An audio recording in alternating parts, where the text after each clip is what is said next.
In the next section, we're going to consider the vertical line test.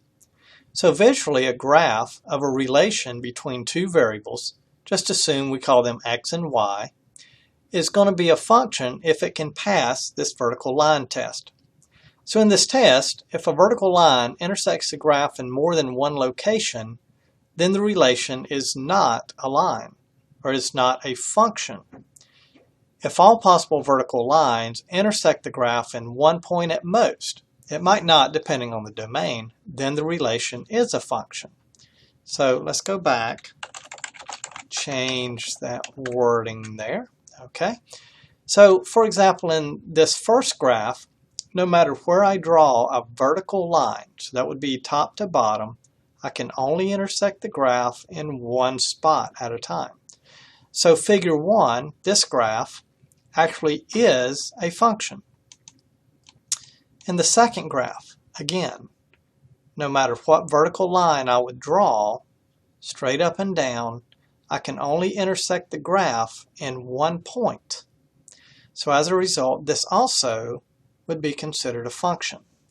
Now, we could act like we're inserting a straight line, and notice no matter where I want to insert that straight line, I'm going to end up having only one point of intersection in the graph.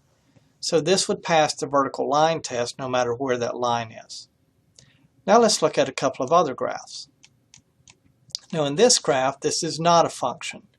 So if I go back and I insert a vertical line,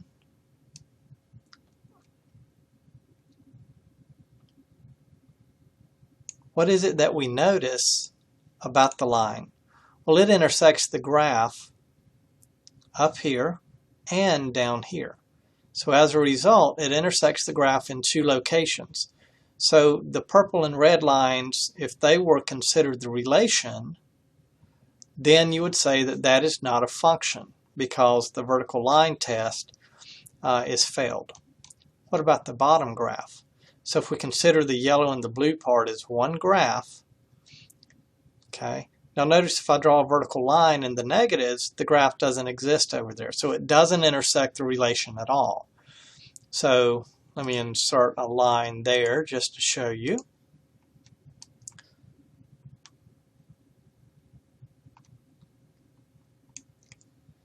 If I do that, it doesn't intersect the graph at all. But if I come over and I draw a line this way, then it intersects again in two locations. One where the y value is positive, one where the y value is negative. As a result, this would not be a function.